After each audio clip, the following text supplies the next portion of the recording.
Hey guys, it's McGann. We had a lot of fun with The Princess and the Frog recently. I had a theory on who bought the old sugar mill, and a great collab video with Shannon from Network 1901 about the wishing star. But I've been sitting with one line from The Princess and the Frog that has been bugging me. When Mama Odie first enters the film and destroys the evil shadows, she says something like, "Not bad for a 197-year-old blind lady." And that age seems so specific that I felt like it had to be a clue to something else. First, I want to throw out the idea that if Mama Odie is blind, then she's been blind since birth. I would imagine that a voodoo user as powerful as herself didn't lose her vision later in life, or else she could have come up with a conjuring to keep her eyes young and fresh. Instead though, I think Mama Odie sees in a spiritual sense, so she can't see the hole in her floor, but she can tell who is in the room with her and feel where demonic energy is coming from. Anyways, it seems like Disney did really hard work on referencing their past movies in The Princess and the Frog. They pull in Timon's theory about stars being fireflies from The Lion King. Ray dies and makes Evangeline the second star to the right from Peter Pan. So my theorizing senses are tingling at Mama Odie being exactly 197 years old. Back in my collab with Shannon, I asked what she thought about Mama Odie potentially being a type of fairy, and that she was the one who ultimately granted Ray's wish to be with Evangeline. Going deeper with that train of thought, I went to disneynewsgroove.tumblr.com to review their Disney timeline. Generally speaking, that timeline is very respected and considered to be a pretty accurate chronological listing of Disney animated films. There are a few movies that I would challenge the listed dates of, but overall, I agree with a lot of what's posted. So, if we start at Mama Odie's appearance in The Princess and the Frog in 1926 and go 197 years into the past, we'd be looking at the year 1729.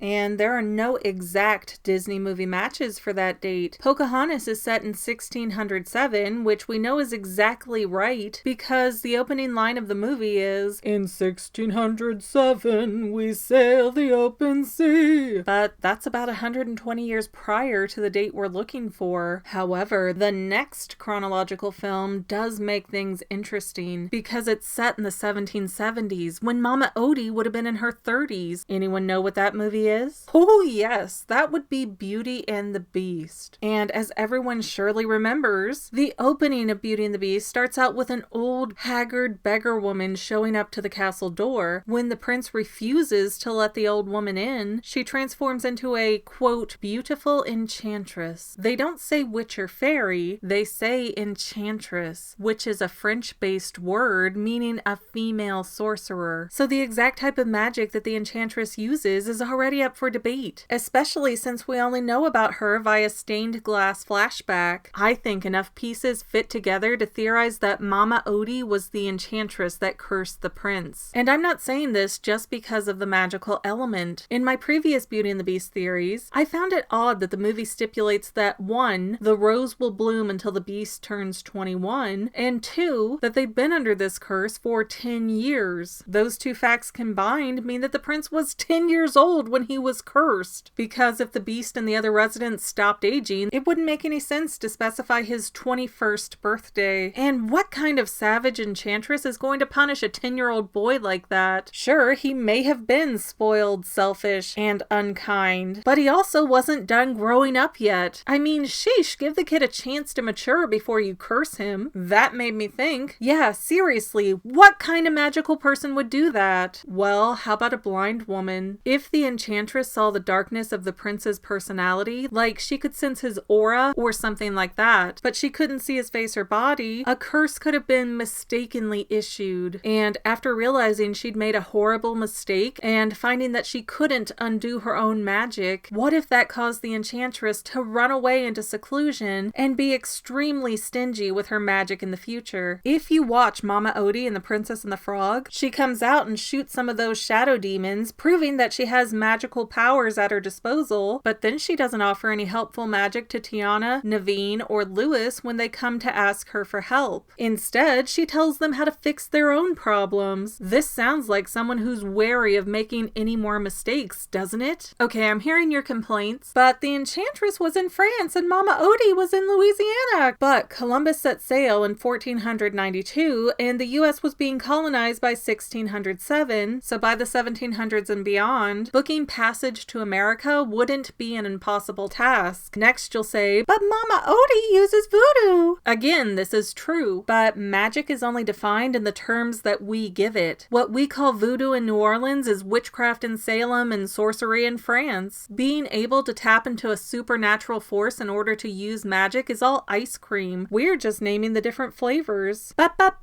Mama Odie and the Enchantress definitely don't look alike. That's potentially accurate, but for one, we don't know if the stained glass representation of the Enchantress is an artistic choice or not. From what we're told, only the prince looked at her, and he doesn't seem to enjoy speaking about that experience. And for two, we know that the Enchantress can change what her physical form looks like, so maybe she looks different to every group she interacts with. Mama Odie's body might not be her true form, just the appearance that she thought the bayou creatures would be the most comfortable with. While I can't make this a flawless theory in everyone's eyes, I can connect enough dots to believe that a connection is there and accuse Mama Odie of turning the young prince into a hideous beast. Yeah, I might be overthinking it, but that's literally my job. Well, that's all I have for now, but this video's not quite over yet. I get a lot of comments that say, do a theory on this topic, but I've already done those theories. So please consider going to my main channel page and clicking on the video tab so that way you can see everything I've done. You will probably find a lot of things you like that you never even knew that I posted. I want to let you know that I also have two other channels, Say Halo Goodbye Gaming and the Fanily Family Vlogs. Thank you so much for watching, and I hope you enjoyed enough to hit subscribe and share. I can use all the help I can get to let other people know that this channel exists. And if you made it this far, leave me a comment that says something like, hey, I made it to the end, and then let me know what kind of videos you want to see in the future. I can't make any promises, but the more people that request something, the more I can look into it. Okay, well, I love you. I'll see you in the next video.